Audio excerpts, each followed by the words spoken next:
বছর ঘুরে আবার হলো মায়ের আগমন, সবাই যেন থাকুক ভালো, এটাই শুধু চাই মন। আর সেই প্রার্থনা চাইতেই চলুন সবাই মিলে আমরা মায়ের আরাধনায় মেতে উঠি এবং বরিশাল পল্লী সার্বজনীন দুর্গাপুজো কমিটির মণ্ডপে এসে বলতেই হয় চলুন আমরা সবাই মিলে ঐক্যবদ্ধ হয়ে মায়ের পুজোয় মেতে উঠি এবং নিজেদের ঐতিহ্য ও রীতিনীতিকে বজায় রাখি। বরিশাল পল্লী সার্বজনীন দুর্গাপূজা কমিটির মণ্ডপ সজ্জায় কিন্তু সেই চিত্রই ফুটে উঠেছে।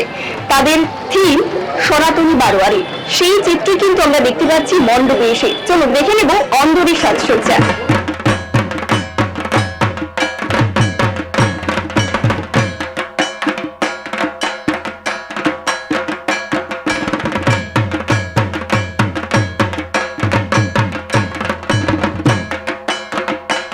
এবং এই মুহূর্তে আমরা পেয়ে গেছি কমিটির অন্যতম সদস্যদের। চলুন জেনে নেব থিম সম্পর্কে ওনাদের ভাবনা।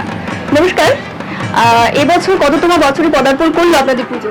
আমাদের বছর 53তম বছরে পদার্পণ করেছে। আচ্ছা, থিমে সনাতনী বারোয়ারি, কেন এই ভাবনা?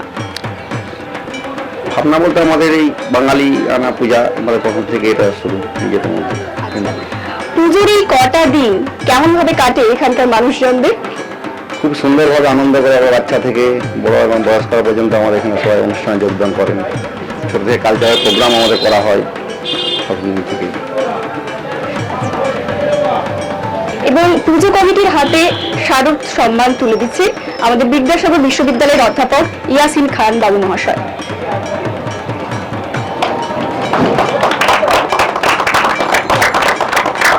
বিশ্ববিদ্যালয়ের পক্ষ থেকে প্রদীপ প্রজ্বলন করছেন আমাদের অধ্যাপক মহাশয়।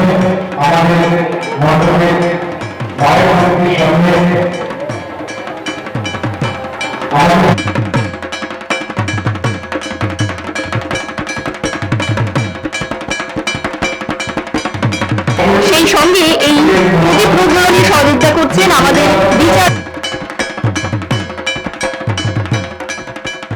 বেতার বিদ্যাসাগর মাতৃশক্তি শারদ সম্মান 2025। কোন পুজো হবে সেরার সেরা, তারিখ হচ্ছে এতক্ষণ ছিলাম বরিশাল পল্লী সার্বজনীন দুর্গাপুজো কমিটির মণ্ডপে।